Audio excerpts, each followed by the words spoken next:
Magandang buhay! Naghahanap ka ba ng magandang staycation sa area ng Butolan, Zambales? Why not try ang Rama Beach Resort na matatagpuan sa puso ng Barangay Binuklotan, Butolan, Zambales?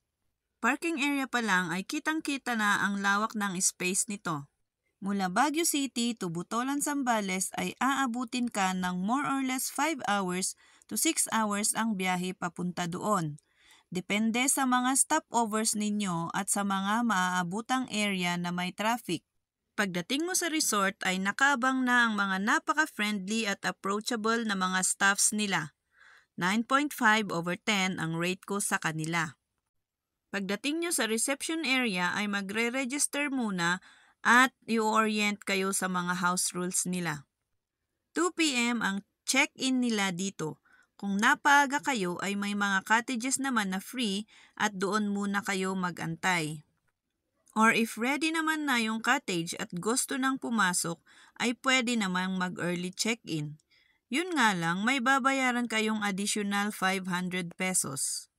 Sa deluxe dormitory na good for 18 packs ay 13,000 pesos per night. Pero nagbibigay sila ng mga discounts naman kapag hindi holidays o yung hindi peak season. Malinis ang room, may 2 bathrooms with shower. Maganda kasi hindi malamig yung tubig sa shower, lukewarm siya. Mayroon na ring towel, kaya huwag mag-alala kung nakalimutang magdala. May aircon, may cable TV na din, at Wi-Fi access. 9/10 ang rate ko dito. May iba ding room accommodation silang ino-offer at iba-ibang room rates. Message nyo na lang sila sa kanilang FB account for more information. Sa kanilang outside ambience ay may iba't ibang tanim na nagbibigay ng fresh air at nakaka-relax na mood. Iba't ibang klase ng mga halaman at punong kahoy ang makikita dito. May kalachuchi, santan, giant pothos, cactus at iba pa. 8/10 ang rate ko sa kanila dito. Sa kanilang pool naman ay may lifeguard na nakabantay at may cottage na pwedeng sumilungan at pag-upuan. Yun nga lang, medyo nakulangan ako sa lawak ng kanilang pool. Ang pool area nila ay open hanggang 8:30 ng umaga. 7/10 naman ang rate ko dito sa pool nila. Isa din sa nagustuhan ko dito ay ang pagiging child-friendly ng resort, na kung saan hindi lang sa pool pwedeng mag-enjoy ang mga bata. Mag-enjoy din sila sa play area. May swing, may slide, at iba pa. May mga hamak din na nakalagay sa ibaba ng mga puno, na kung saan pwede kang mag-relax-relax at magmuni-muni. May ibang activities din naman silang ino-offer gaya ng badminton, darts, billiards, volleyball, skimboard, surfing at iba pa.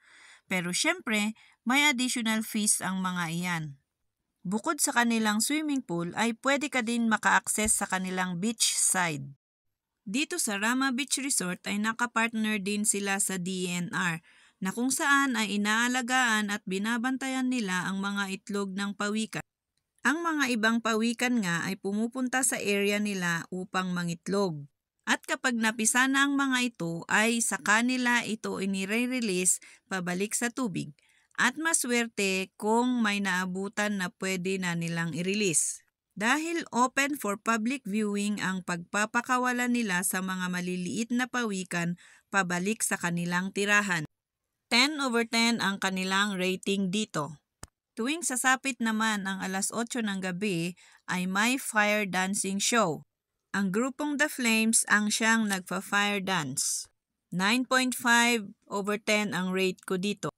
Huwag mag-alala kung nagkulang kayo sa inyong pagkain dahil may restaurant naman sila dito. Sa overnight na stay namin dito sa Rama Beach Resort ay masasabi kong sulit ang pag-stay namin dito. 8.5/10 ang overall rating na maibibigay ko dito sa Rama Beach Resort. Para sa ibang detalye ay mangyaring kontakin nyo na lang ang kanilang Facebook account. Maraming salamat sa panunood!